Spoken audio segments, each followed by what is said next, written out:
Everyone, সবাইকে শুভ সকাল। এখন ঘুম থেকে উঠতে না উঠতে এত খিদে পেয়ে যায়, দিয়ে একটা বিস্কুট খেলাম। দিয়ে আমার পড়ানো ছিল, পড়ানো থেকে উঠেই মা বললো সকালের খাবারে চাউমিন বানাতে, তো আমি সব রেডি করে বানিয়ে নিলাম। নিজে যত ভালোই চাউমিন বানাই না কেন, কিন্তু যে ছোটবেলাকার মায়ের হাতে হলুদ আলু দিয়ে যে চাউমিনটা, ওটার স্বাদই আলাদা। আর অনেকদিন পরে, প্রায় 2 সপ্তাহ পরে বিস্কুট কাকুটা এসেছে, 2 রকমের টোস্ট রেখেছি। আর এই কৌটোর ক্রিম রোলটা একটু খাস্তা, খেতে ভালো। আর এটা নর্মাল একটা রেখেছি, আর বাসনা বিস্কুট দিয়ে বিকেলে খাওয়ার পরেই আমার একটা পার্সেল আসলো, নিলাম। দিয়ে সন্ধ্যাবেলা বাবা বেরিয়েছিল, আসার সময় নিয়ে এসেছে চিকেন পকোড়া।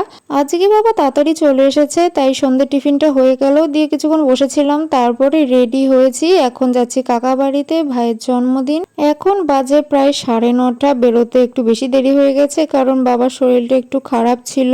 আমাদের সাথেই ট্যাবলেটকেও নিয়ে যাচ্ছি, কাকা কাকি ওদের আসতে একটু দেরি হবে। বলতে বলতে চলে এলাম। আর এই যে ভাই, আর ওর আজকে 5 বছরের জন্মদিন, তো ভালোই আয়োজন করেছে। আমরা আসার আগে কেক কাটা হয়ে গেছে, দিয়ে এখন কেক খাচ্ছি। আর বোনকে দেখে মনে হচ্ছে ও চিনি প্রসাদ খাচ্ছে। আর স্টলে রাবড়ি জিলিপি ছিল, আমার রাবড়িটা ভালোই লেগেছে। আর ফুচকা খাওয়ার সময় দেখি কাকি ওরাও এসেছে, তো মায়ের কাছ থেকে আমি একটা দুটো ফুচকাই খেয়েছি। আর মকটেল কাউন্টারও ছিল, আমি এখান থেকে একটা ম্যাঙ্গো মকটেল ট্রাই করেছি, অতটা ভালো লাগেনি। তো বাবাও এখানে বসে খাচ্ছে, মা এদের সাথে কটা ছবি তুলেছে, আমিও তুললাম দেখে। দিয়ে তো এখন রাত প্রায় 11টা বাজে, খেতে বসেছি। তো প্রথমে চলে এলো ফিশ কাটলেট, তারপরে নান, আর এটা আলুর আচার। সব রান্নাই ভালো হয়েছে, কিন্তু আমার চিলি চিকেনটা বেশি ভালো লেগেছে।